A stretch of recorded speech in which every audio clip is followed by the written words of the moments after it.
सो hello defence lovers, good morning, जय हिंद and welcome back to Stand Up Classes. So कैसे हैं आप सब? उम्मीद करता हूँ अच्छे होंगे। तो दोस्तों एक बार फिर से स्वागत है आप सभी का नए बैच के एक और नई क्लास में। तो दोस्तों आज के क्लास में सबसे पहले मैं आप सभी से ये कहना चाहता हूँ कि आप जो कुछ भी खोल सकते हैं, आँख कान नाक, वो आप लोग खोल लीजिए, क्योंकि इस वीडियो में जो कुछ भी दिखाया जा रहा है उसे आपको अंत तक रह करके देखना है और सुनना है, क्योंकि आज का जो ये क्लास है ये बाकी क्लासों से बिल्कुल अलग होने वाला है एंड मोस्ट इंपॉर्टेंट होने वाला है आपके सभी एग्जाम्स के लिए।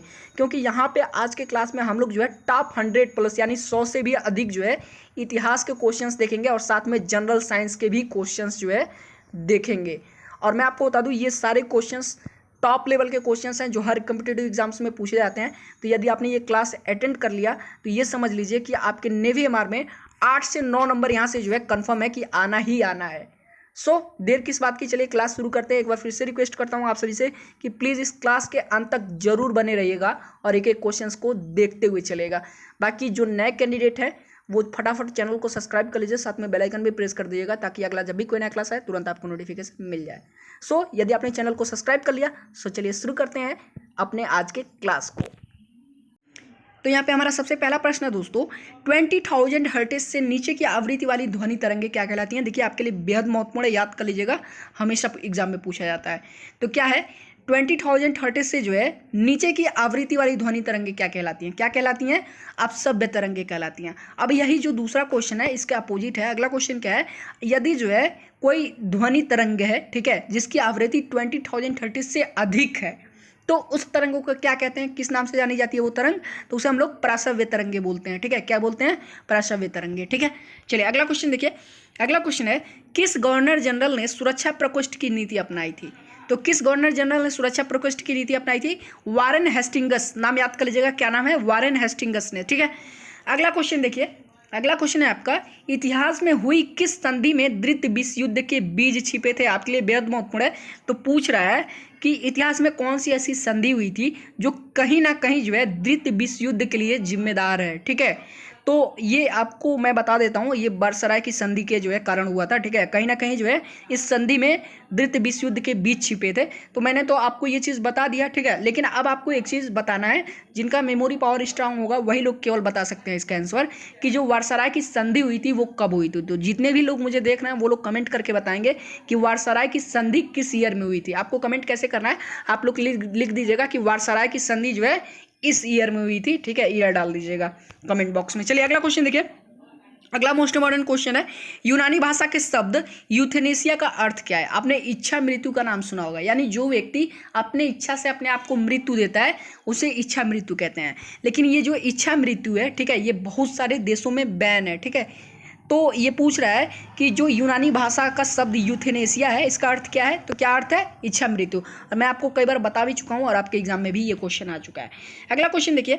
अगला क्वेश्चन है, किस राज्य में सर्वाधिक जिले हैं? देखिए ये भी आपके लिए बेहद महत्वपूर्ण है और काफ़ी आसान भी, आपको पता है। ठीक है, कि किस जिले में जो है सर्वाधिक जिले, किस राज्य में सर्वाधिक जिले हैं? उत्तर प्रदेश में आपके। ठीक है, अगला क्वेश्चन है, मुख्य सतर्कता आयुक्त की नियुक्ति किसके द्वारा की जाती है? ये भी आपके लिए बेहद महत्वपूर्ण है, याद कर लीजिएगा। ठीक है, तो मुख्य सतर्कता आयुक्त की जो है नियुक्ति किसके द्वारा की जाती है? राष्ट्रपति के द्वारा किया जाता है। अगला क्वेश्चन है, पृथ्वी की कौन सी परत निम्न गति का मंडल के नाम से जानी जाती है? तो पृथ्वी की कौन सी परत निम्न गति का मंडल के नाम से जानी जाती है?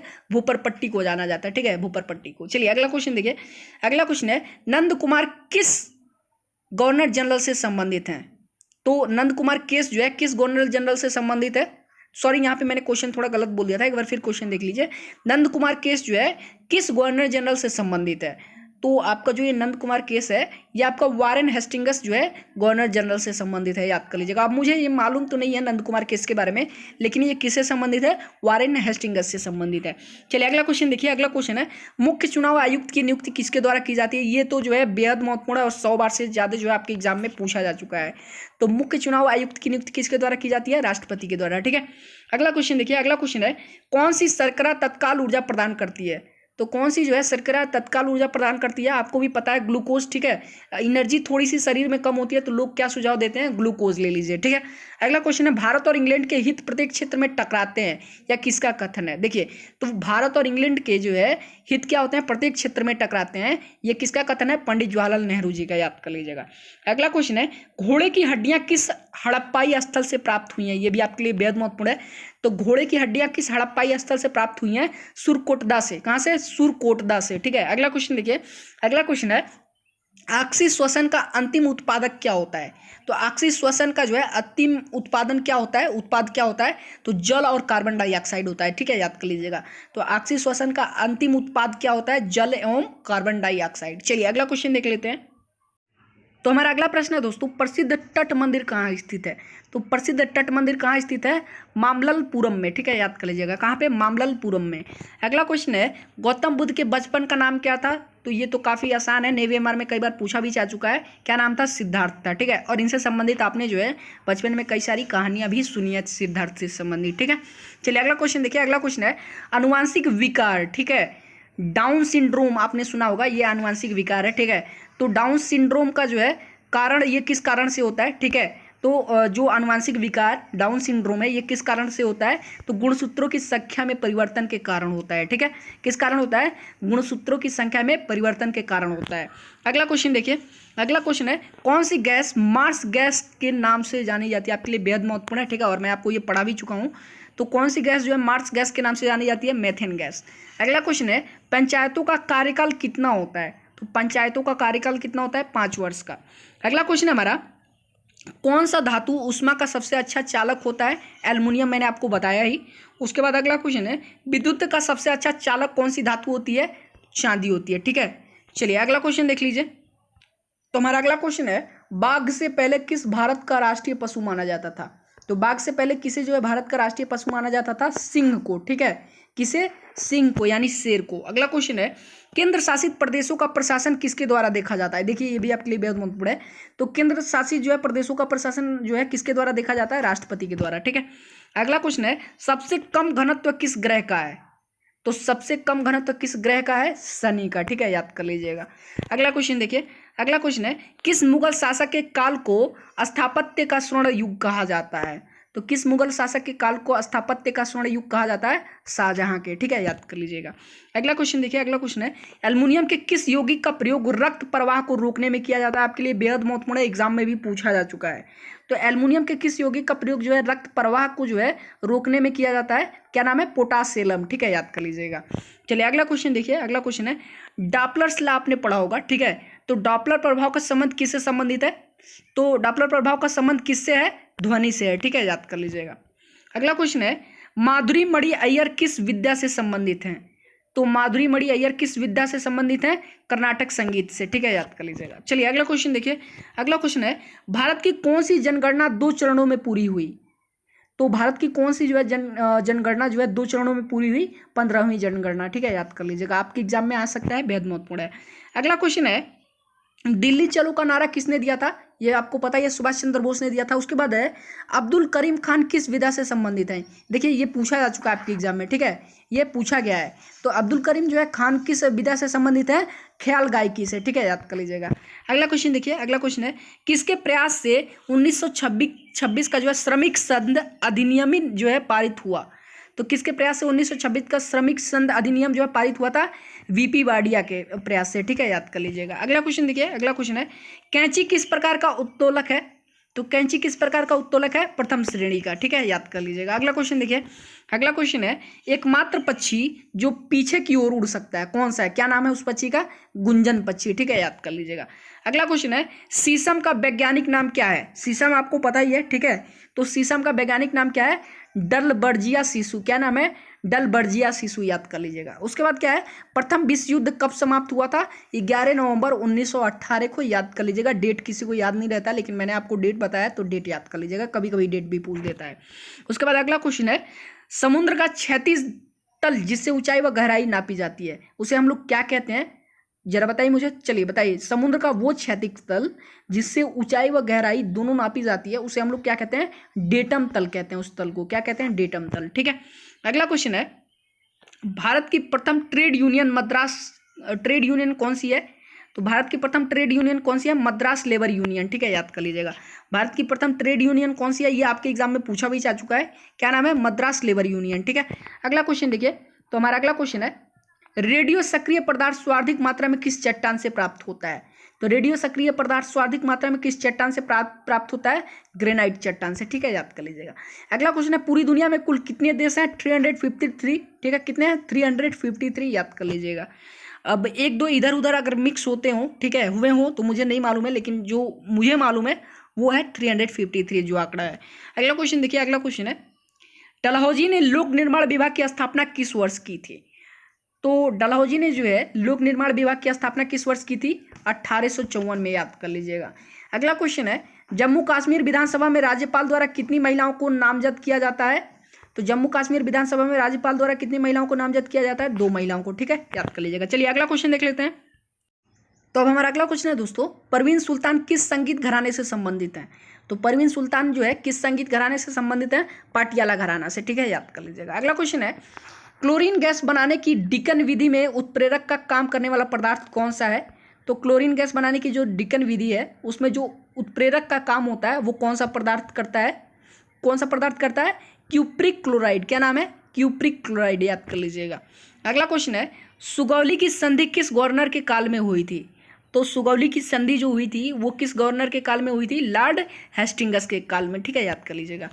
अगला क्वेश्चन देखिए, अगला क्वेश्चन है, जापान के आधुनिकीकरण की प्रक्रिया का प्रारंभ किसने किया था? देखिए आपके लिए ये भी जो है बेहद महत्वपूर्ण है।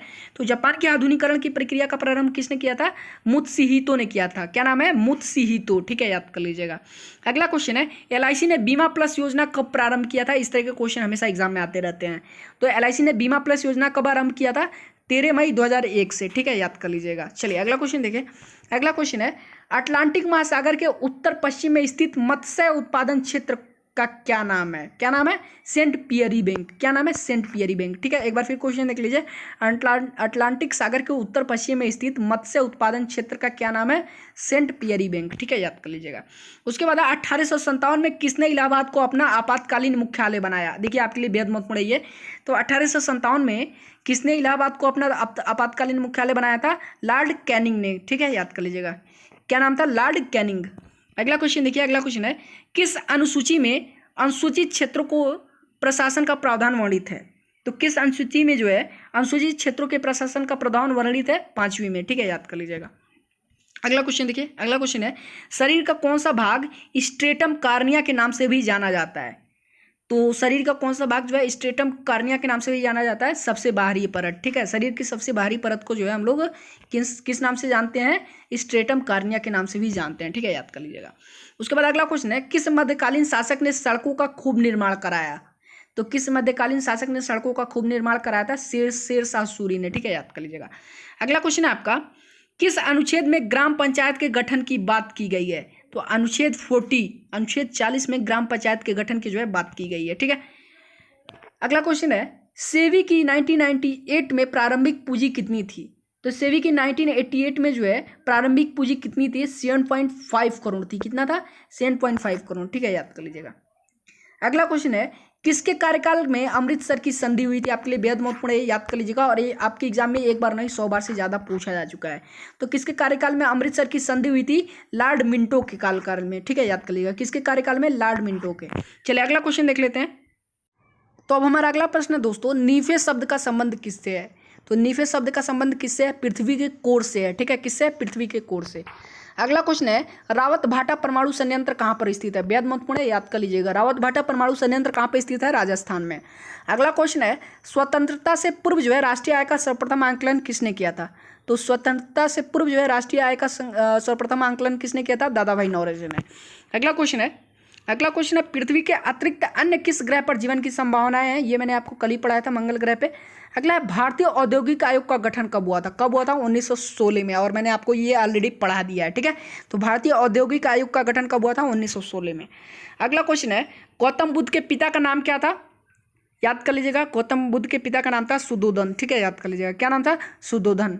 अगला क्वेश्चन है, अफगानिस्तान के संबंध में किस वायसराय ने हस्तक्षेप की नीति अपनाई? तो अफगानिस्तान के संबंध में किस वायसराय ने हस्तक्षेप की नीति अपनाई थी? लॉर्ड लॉरेंस ने, ठीक है, किसने अपनाई थी? लॉर्ड लॉरेंस ने, याद कर लीजिएगा। अगला क्वेश्चन है, भारत की तीनों सेनाओं का जो है सुप्रीम कमांडर कौन होता है? आपके लिए बेहद महत्वपूर्ण है, आपके एग्जाम में एक बार नहीं 100 बार से भी जो है अधिक पूछा जा चुका है। तो भारत के तीनों सेनाओं का सुप्रीम कमांडर कौन होता है? राष्ट्रपति होते हैं, ठीक है। अगला क्वेश्चन है, कौन सा पल्लव शासक शंकराचार्य का समकालीन था? तो कौन सा पल्लव शासक शंकराचार्य के समकालीन था? दंतिवर्मन। क्या नाम था? दंतिवर्मन। ठीक है, अगला क्वेश्चन है 1920 में किसने ताशकंद में भारतीय कम्युनिस्ट पार्टी की स्थापना की? तो 1920 में किसने ताशकंद में भारतीय कम्युनिस्ट पार्टी की स्थापना की? एम.एन. राय ने। किसने किया था? एम.एन. राय ने। अगला क्वेश्चन है हमारा, भारत का पिकासो के नाम से प्रसिद्ध चित्रकार कौन है? ये देखिए, ये क्वेश्चन आपके एग्जाम में एक बार नहीं 100 बार से ज़्यादा पूछा जा चुका है। ठीक है, तो भारत का पिकासो के नाम से प्रसिद्ध चित्रकार कौन है?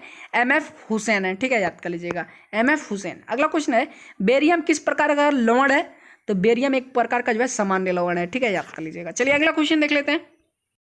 तो हमारा अगला क्वेश्चन है दोस्तों, भूस्थैतिक उपग्रह कितनी ऊंचाइयों पर स्थापित किए जाते हैं? तो भूस्थैतिक उपग्रह जो होते हैं वो कितनी ऊंचाइयों पर स्थापित किए जाते हैं? 36,000 किलोमीटर ऊपर। ठीक है, याद कर लीजिएगा, पृथ्वी से 36,000 जो है किलोमीटर ऊपर। अगला क्वेश्चन देखिए, अगला क्वेश्चन है, आराम हराम है, ये किसने कहा था? जवाहरलाल नेहरू ने कहा था। काफ़ी आसान है, आप लोग बचपन से इसे पढ़ते आ रहे हैं। अगला क्वेश्चन है, परमाणु भट्टी में ग्रेफाइट का प्रयोग क्या कहलाता है? परमाणु भट्टी में ग्रेफाइट का प्रयोग क्या कहला जाता है? क्या कहलाता है? परमाणु पाइल कहलाता है। ठीक है, याद कर लीजिएगा। अगला क्वेश्चन है, राष्ट्रीय आय के आंकलन के लिए मूल्यह्रास की गणना किस पर की जाती है? तो राष्ट्रीय आय के आंकलन के लिए मूल्यह्रास की गणना किस पर की जाती है? केवल पूंजीगत वस्तुओं पर। ठीक है, याद कर लीजिएगा, किस पर? केवल पूंजीगत वस्तुओं पर। अगला क्वेश्चन है, वंशानुगति के नियमों के विभिन्नताओं इत्यादि का अध्ययन जो है विज्ञान के किस शाखा के जो है अंतर्गत किया जाता है? किसके अंतर्गत किया जाता है? अनुवांशिकी के। ठीक है, यानी जेनेटिक्स के। ठीक है, आप लोग ये 10th में पढ़े हुए हैं। ठीक है, अगला क्वेश्चन देख लीजिए। अगला क्वेश्चन है, गांधी जी ने सत्याग्रह का प्रथम प्रयोग कहाँ पर किया था? तो दक्षिण अफ्रीका में जो है गांधी जी ने सत्याग्रह का सर्वप्रथम प्रयोग किया था। अगला क्वेश्चन देखिए, और आपने ये उम्मीद करता हूँ जो दक्षिण अफ्रीका में जो घटना घटी थी गांधी जी के साथ में, आपने वो जरूर पढ़ा होगा। अगला क्वेश्चन है, किस ग्रह के जो है उपग्रहों को किस ग्रह के उपग्रहों को जो है उजागर करने वाला उपग्रह मैसेंजर है? तो किस ग्रह के उपग्रहों को उजागर करने वाला जो है उपग्रह मैसेंजर है? बुध है। ठीक है, याद कर लीजिएगा। अगला क्वेश्चन है, प्लासी की लड़ाई में सिराजुद्दौला को किसने हराया था? तो प्लासी की लड़ाई में, बैटल ऑफ प्लासी आपने पढ़ा ही होगा।